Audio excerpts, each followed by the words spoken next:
You think someone like you can afford that suit? The saleswoman's words cut through the quiet luxury store like a knife. Her perfectly manicured nails tapped impatiently on the glass counter as she looked down at the simple man standing before her.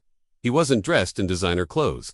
His humble demeanor and casual attire didn't match the exclusive atmosphere of the high-end boutique. But little did this saleswoman know, she was about to make the biggest mistake of her career. The man she was dismissing so rudely was none other than Manny Pacquiao, one of the greatest boxing champions of all time and a beloved senator in the Philippines. If you've ever witnessed someone being judged unfairly, you know that feeling in your gut, that mixture of shock and disbelief. This story might just be one of the most satisfying examples of instant karma you'll ever hear.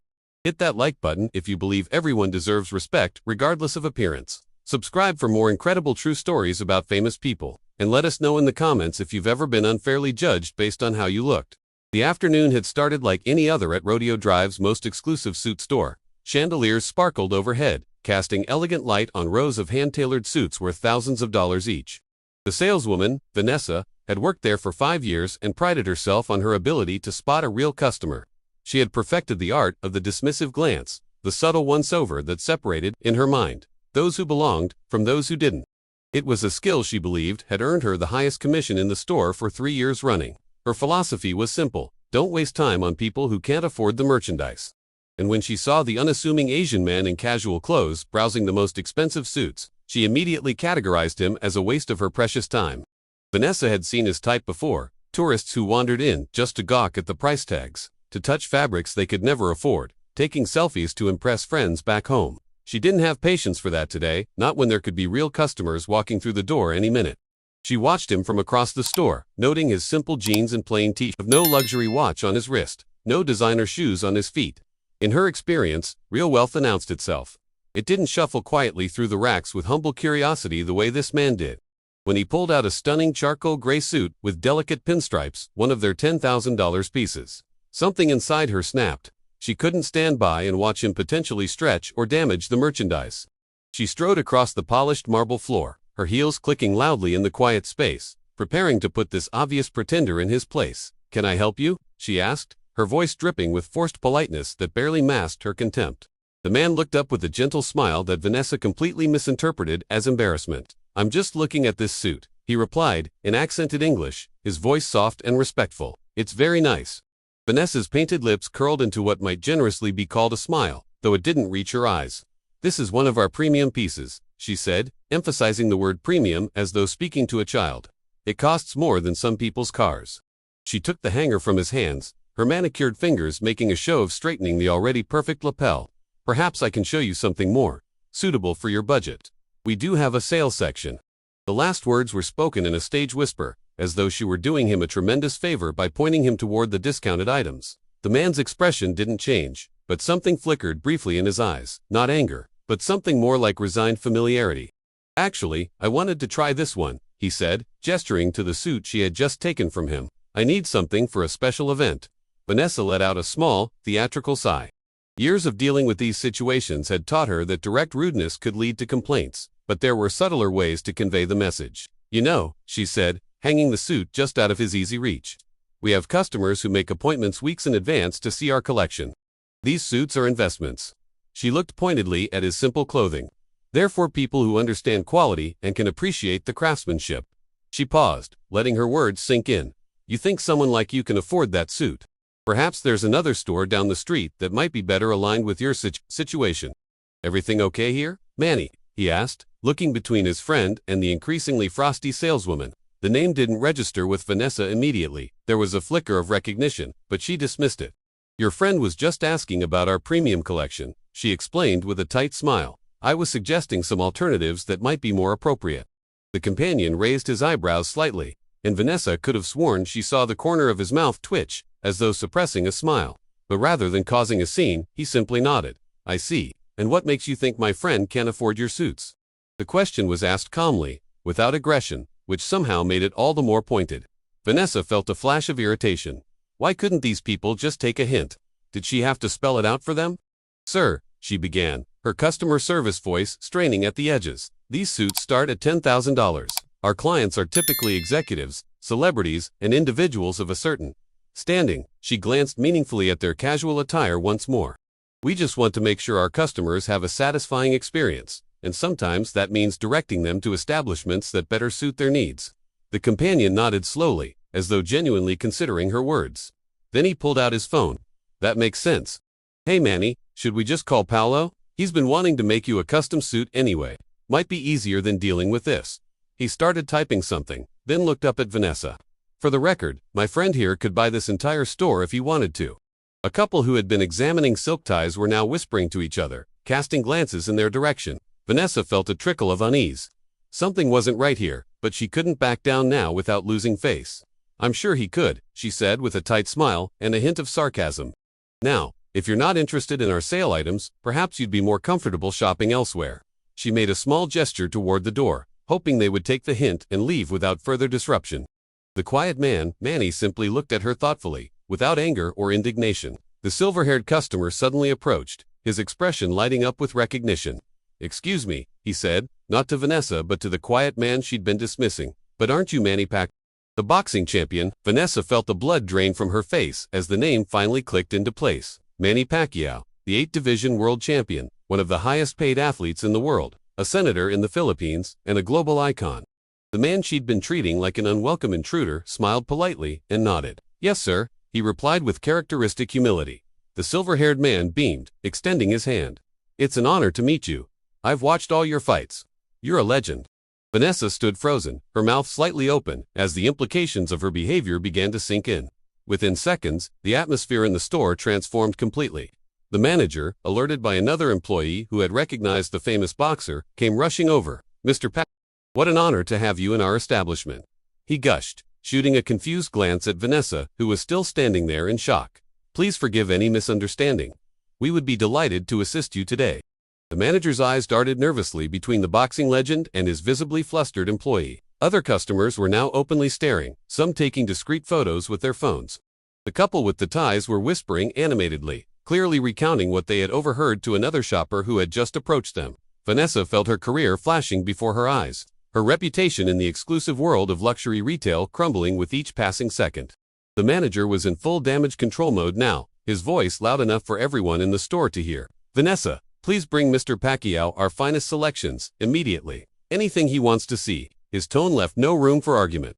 Vanessa nodded mutely, her legs feeling like jelly as she moved toward the premium collection she had just denied the boxing legend access to. The irony wasn't lost on anyone in the store, least of all Vanessa herself.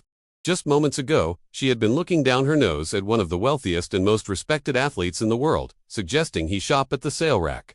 Now she was scrambling to salvage not just a potentially massive sale, but her entire career. As she gathered an armful of their finest suits, she could hear the manager offering Mr. Pacquiao complimentary champagne and apologizing profusely for any misunderstanding.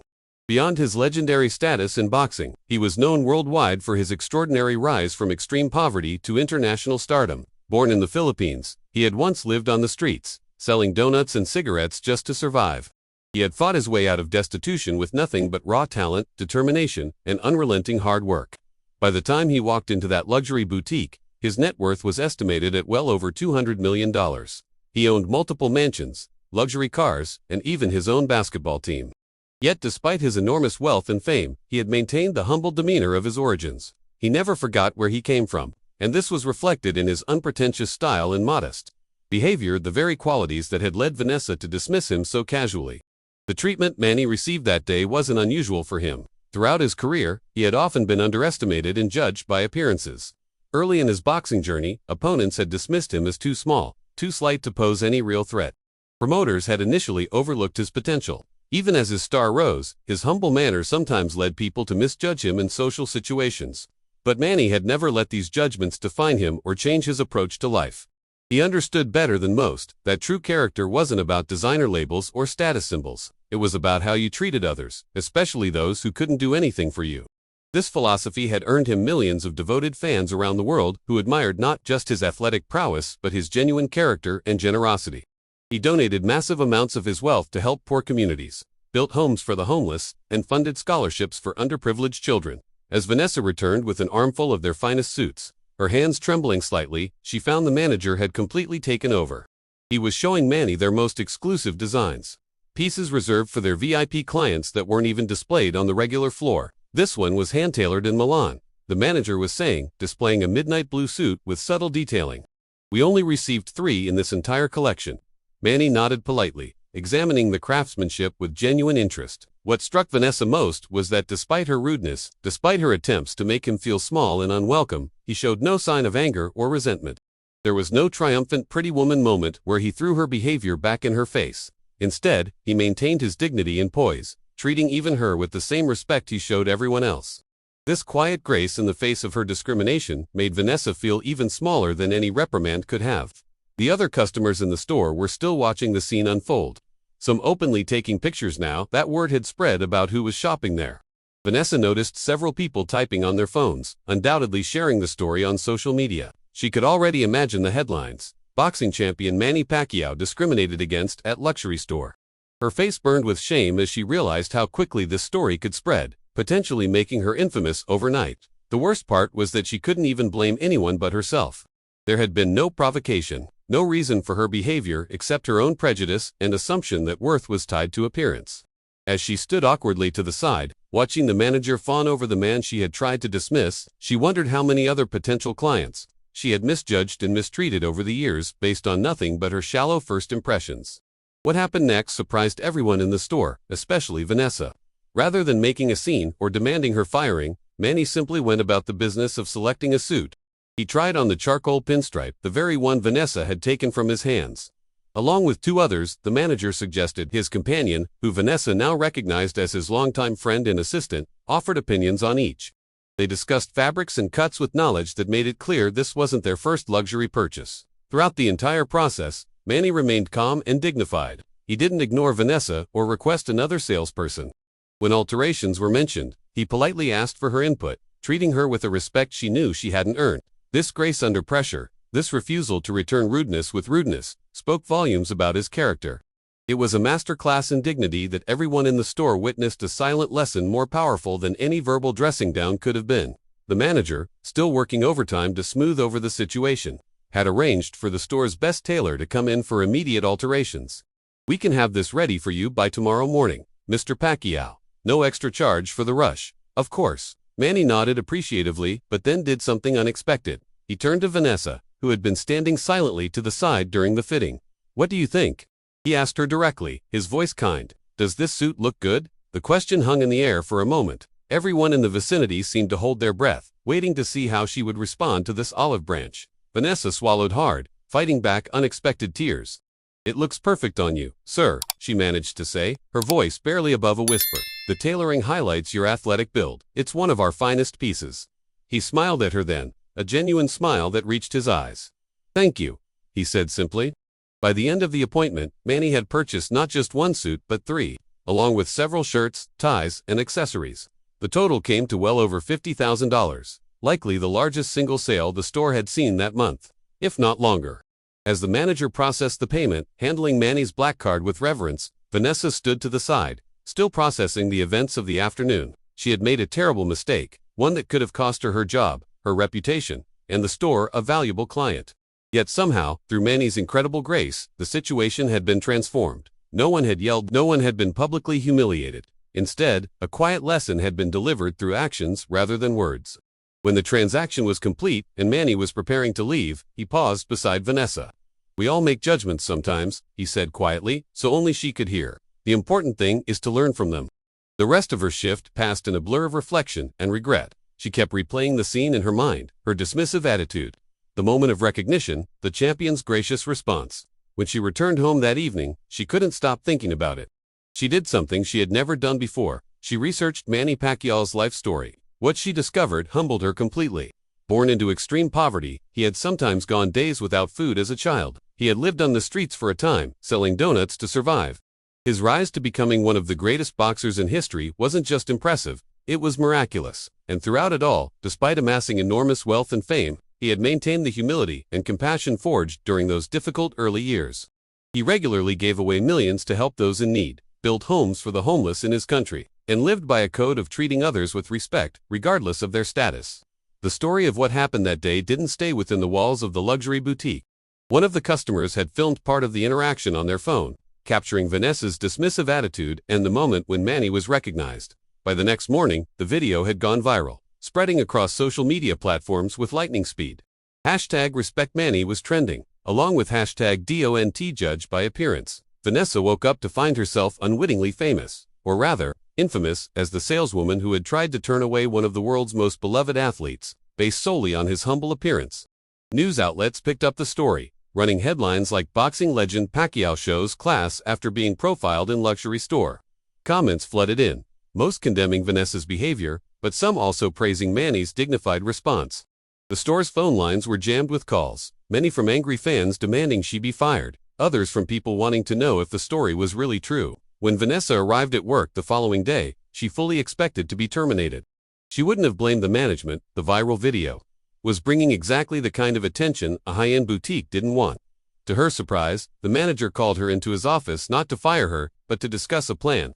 "This situation has brought us a lot of negative attention," he acknowledged, his expression grave. "But it's also an opportunity for growth and learning."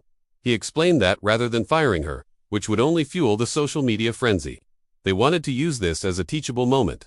The store would issue a public apology, make a donation to one of Manny Pacquiao's charitable foundations, and implement new training for all staff about unconscious bias and treating all potential customers with respect.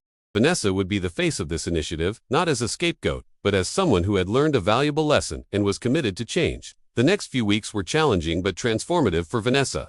She appeared in the store's public statement, offering a sincere apology for her actions. "I made a judgment based solely on appearance, and I was completely wrong," she admitted. "In doing so, I not only disrespected a remarkable man, but also failed to uphold the values of respect and dignity that should be afforded to everyone who walks through our doors." The statement was met with mixed reactions. Some praised her courage in admitting her mistake, while others remained skeptical of her sincerity. The store made good on its promise to donate to Pacquiao's foundation, contributing $100,000 to help build homes for families in need in the Philippines. They also instituted a comprehensive training program, bringing in experts to help staff recognize and overcome unconscious biases. Throughout this process, Vanessa threw herself into learning and growing, determined to turn this humbling experience into meaningful change. The most unexpected development came about a month after the incident. Manny Pacquiao was back in town for a charity event, and to everyone's surprise, he returned to the store. When he walked in, there was an immediate hush as staff and customers recognized him. Vanessa, who was helping another client, felt her heart race. Would he avoid her? Request another salesperson? Instead, he walked directly to her, extended his hand, and said, "I need another suit for an event next week. Would you help me?" The moment was captured by several onlookers and quickly went viral again. But this time, the narrative was different. It became a story of forgiveness, of second chances, of growth. In that simple gesture, Manny demonstrated once again the extraordinary character that had made him beloved around the world. And for Vanessa, it was the beginning of a professional relationship based on a foundation of hard-earned respect and genuine humility. She would never again judge a client by their appearance, a lesson learned through one of the most publicly humbling experiences imaginable. The story of Vanessa and Manny Pacquiao became something of a cultural touchstone, referenced in discussions about prejudice, judgment, and the danger of assumptions. Management schools used it as a case study in customer service and unconscious bias. Motivational speakers included it in their talks about humility and character. For Vanessa herself, the experience catalyzed a profound personal transformation. She realized how deeply her worldview had been shaped by superficial values, equating worth with wealth, respect with appearance, and status with designer labels. In the months that followed, she not only became one of the store's most genuinely welcoming salespeople, but also began volunteering at a local community center, helping disadvantaged youth prepare for job interviews.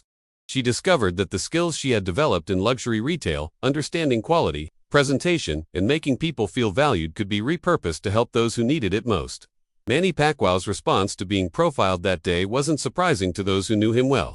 Throughout his career, he had faced discrimination and prejudice in various forms. As an Asian fighter trying to break into the American boxing scene, he had been underestimated and dismissed. As a non-native English speaker, he had sometimes been mocked for his accent. As someone who rose from extreme poverty, he had encountered plenty of people who judged him by his humble origins rather than his extraordinary achievements. Yet through it all, he had maintained a philosophy of responding to negativity with positivity, to judgment with understanding, and to prejudice with compassion. When asked in an interview about the incident at the luxury store, he simply said, "We all make mistakes. What matters is how we learn from them. I believe everyone deserves a second chance." This grace in the face of discrimination wasn't a one-time display for the cameras. It was consistent with how he had lived his entire life. The luxury store experienced unexpected benefits from the incident and their response to it. After the initial wave of negative attention subsided, they found themselves receiving positive press for their handling of the situation. Rather than firing Vanessa and moving on, they had used the experience to implement meaningful change in their organization. Their new training program on unconscious bias and inclusive customer service became a model that other high-end retailers began to adopt.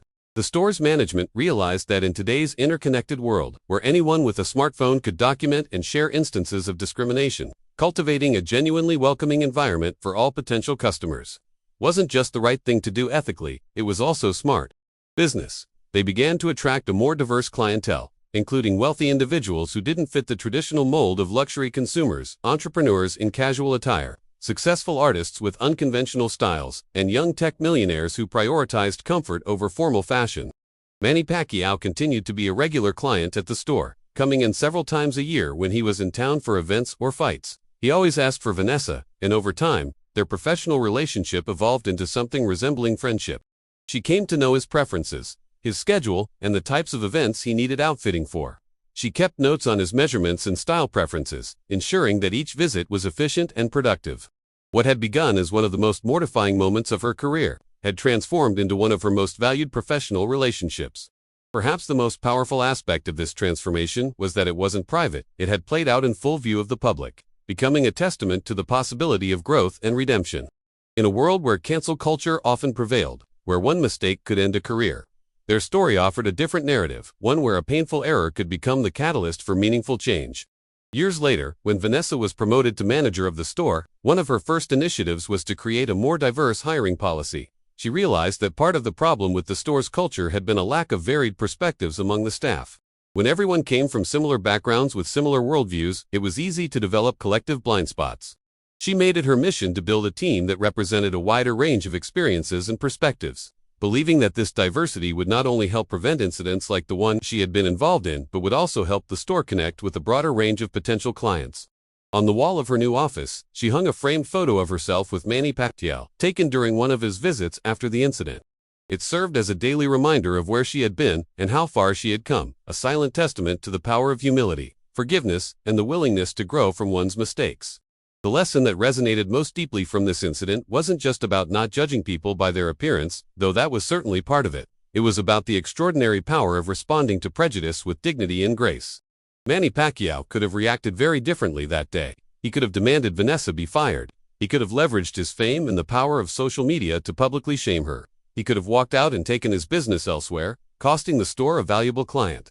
Instead, he chose the path of compassion and understanding. He recognized that everyone makes mistakes, that prejudice often stems from ignorance rather than malice, and that offering someone the chance to learn and grow is far more powerful than punishment. In doing so, he not only taught Vanessa an invaluable lesson but also demonstrated to millions who followed the story what true character looks like, not the superficial trappings of wealth and status, but the genuine gold of compassion, dignity, and grace under pressure. As this story spread around the world, countless people were inspired to reflect on their own tendencies to make snap judgments based on appearance. It became a powerful reminder that wealth doesn't always announce itself with designer labels, that success doesn't always conform to conventional expectations, and that treating everyone with respect isn't just the right thing to do, it's also the smart thing to do.